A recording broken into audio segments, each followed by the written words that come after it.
Having a homeschool co-op near you can be such a blessing. You can share the load of teaching your children and other parents who have strengths in certain subjects that you don't have. You can draw off of their strengths and just help each other. You can cooperate, which is what a co-op is. But it can also be a challenge in trying to figure out the rest of your week's work for your school schedule. If you have co-op on one day a week, how do you figure out what to do the rest of the week?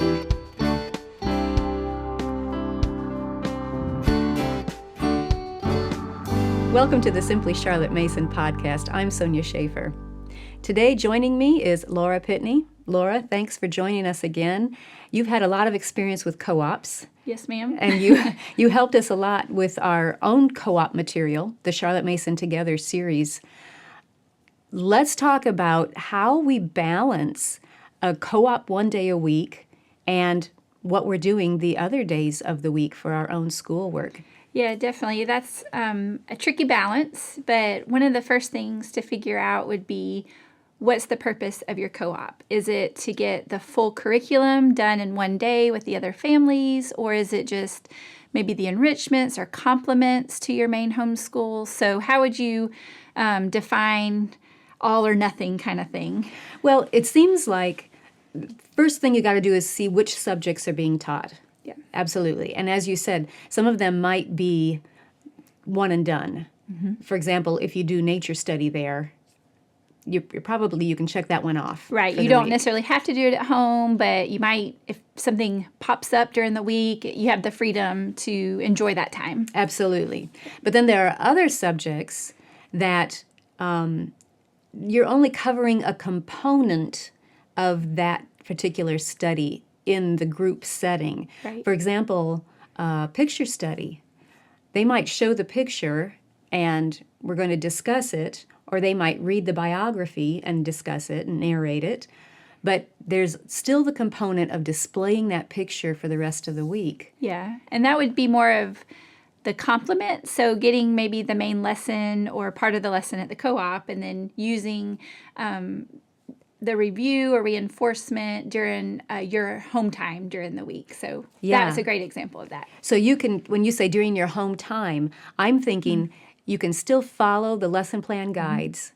And when it says this is time for music study during the week, if you already had the piece covered during your co-op, you can still play that music in the background. Right, or that's a great opportunity to ask good narration questions, or maybe have them act out something or draw a picture, just depending on what it was. But it's a good opportunity to draw out of them something they remember. So another, almost a little touch, another review, if you will. Yeah. Just to make, so it's not, they do that at co-op, we don't do that at home. Right. I think that's the beauty of the co-op setting is, like you said, using the strengths of the other moms and families that are there, but then you get to gain confidence as you bring it into your home and still stagger it where it needs to be in your schedule, but then you're growing in your abilities to ask good questions and connect with your kids, because sometimes you don't always get to directly connect with your kids in the co-op setting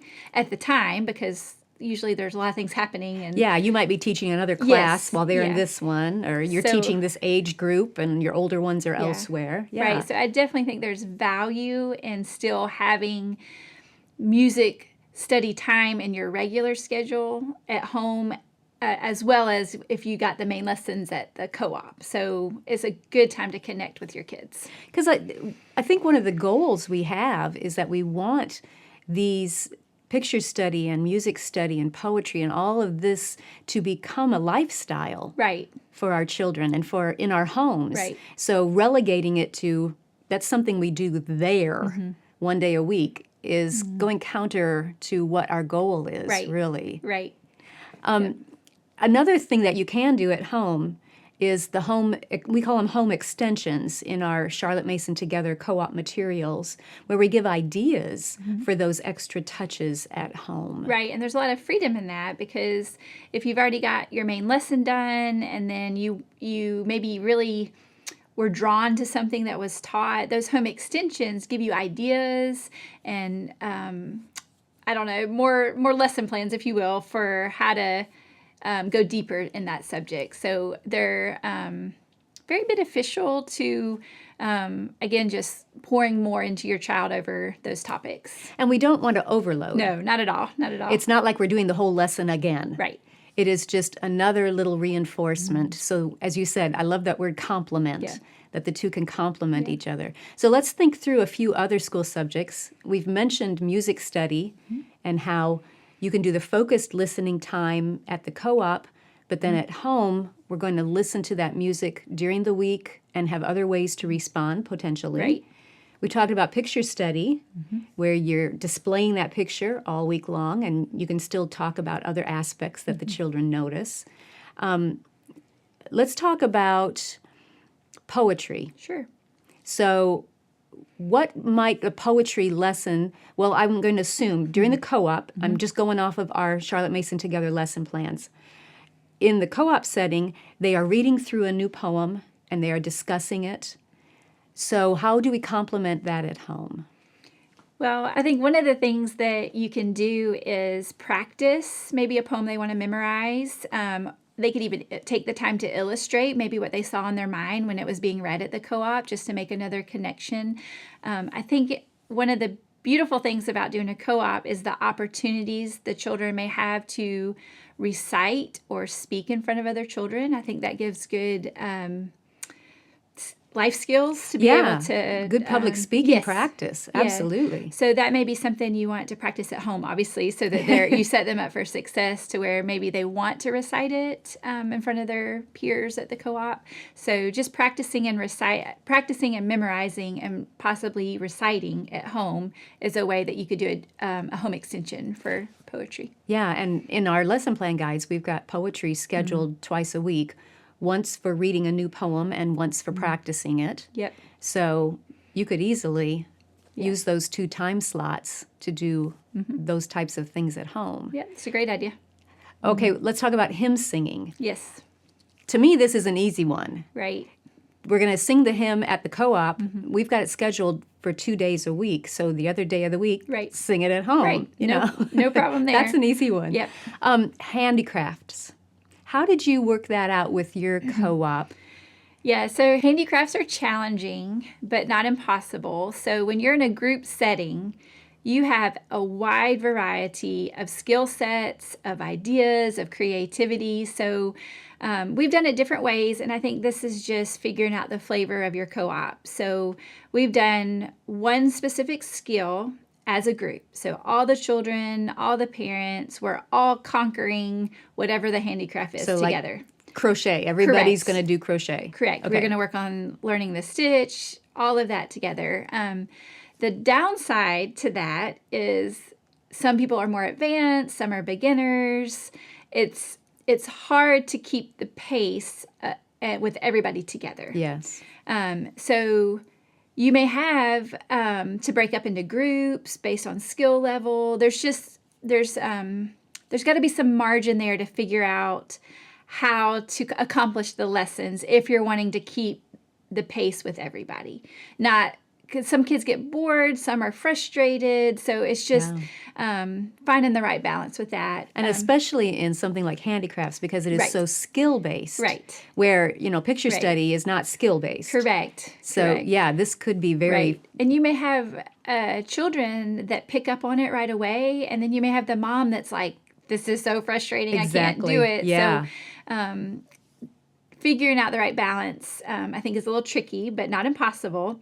The other way we've done it, which has really been the happy place we've settled on, is we just do, we all are doing the same skill. So let's take crocheting, for example, but the mom or the parent is overseeing their own children. So if you have a family that has crocheted before, they can do more advanced stuff, and then the mom is there to help.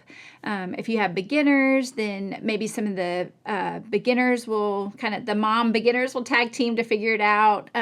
As the leader, I would walk around and help answer questions and supervise, and if somebody got stuck, I would help them. So that's when the lesson plans came in handy, and our videos, to where if I didn't necessarily know the skill, I could educate myself and then be able to help them. So Well, Just and you could pair them with one of the experienced correct. moms. Correct. But the key to that was that specific mom was overseeing their own children. So they would bring the supplies they needed, they would troubleshoot. It just took the burden off of the one leader having to help everybody. So, So it sounds like you really just said, this is our handicraft time, yeah. and you are each responsible Right. for what you're going to do during that time. Right, because handicrafts is usually one of the first things to kind of fall off the list during your home schedule. It's just hard to make that time to sit down and do the handicraft. So giving that time allotment during the co-op time, it's just, the mom guilt is gone because we know we can do it at co-op. So that was kind of where we landed. Yeah. With it. And I would assume then that because they were overseeing it, in a sense, that was an extension from the home. Correct. Reverse. So, it really goes both ways. Yes, yeah. Yeah, okay. Yeah. I love that. Yeah. All right. And I assume the same thing could be done with art instruction? Yes. Yeah. So depending on, we've done that. We've alternated where we maybe did handicrafts one quarter, semester, term, and then the next one was art instruction. So same format. Yeah. Okay, let's go to literature. Reading aloud a good book to a younger age group, I think that could be done, one and done, in the co-op time. There wouldn't really be a home extension to go with it, unless you wanted to, dig deeper into something that was said in it, but that would be optional. Right. And for the older kids, they could use one of our new literature discussion guides, the Great Books discussion, to actually do that during co-op time. For the little kids, I think, in my own case, having one book going during co-op is not enough. Correct. We would want to have our own family read aloud that we're doing on the other days. And it doesn't have to completely coordinate. Right. In fact, it'd be good if it was completely different from the one that's happening in co-op. Yeah, I would agree with that. We've done it different ways, but exactly what you're saying makes sense.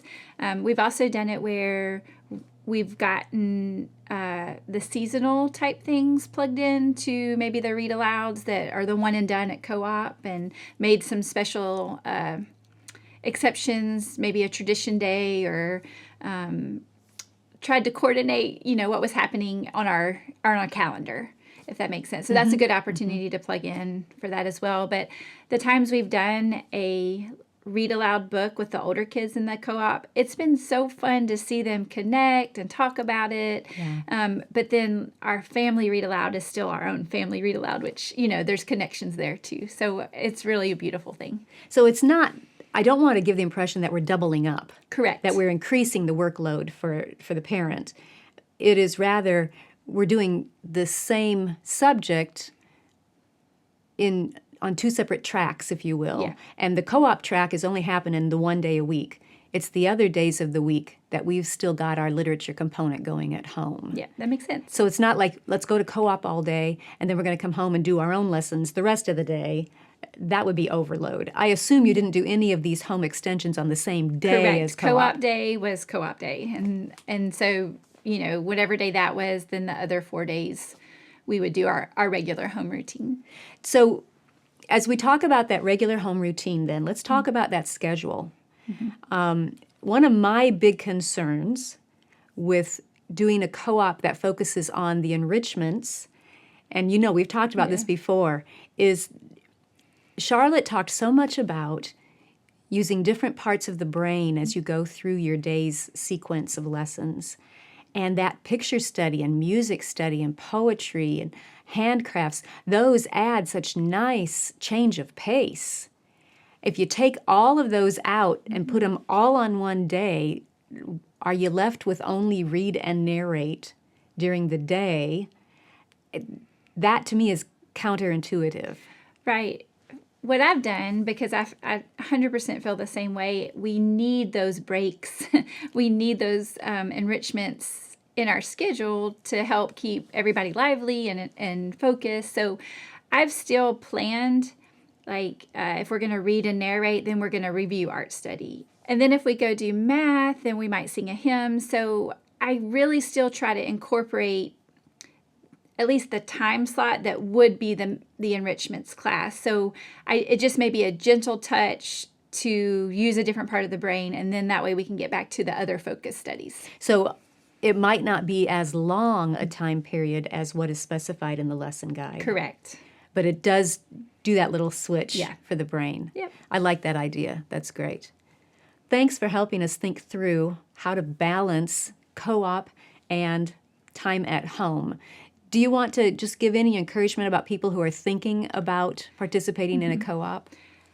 I would love to. So when I think about the reason why you do a co-op, I really think there's so much value in the community. Sometimes you just get so isolated with your home and your children and just the daily grind that always when you're dreading going to co-op, you're so happy once you get there. There's just something about being connected to other people and having that community and support that you don't always realize you need, but you need it. And so I would just encourage anybody considering either starting a co-op or whether they should join a co-op that just to pray about it and then to weigh, the benefits against maybe what you feel like it might take away from your home. But you should at least give it a try and plug into a community. And you and I have talked before on another episode about what to look for if you're looking to join a co-op. So we'll leave a link to that in the show notes for everybody. Thanks so much, Laura. Be sure to check the show notes. We will leave links to all kinds of stuff to help you, to that episode on how to choose a good co-op. We'll leave a link to the Charlotte Mason Community website where you can find a good Charlotte Mason styled co-op near you. And we'll leave links to our Charlotte Mason Together co-op materials. If you are looking to form a co-op or you are running a co-op, these materials should be a big help to you. Thanks for joining me. I'll see you next time.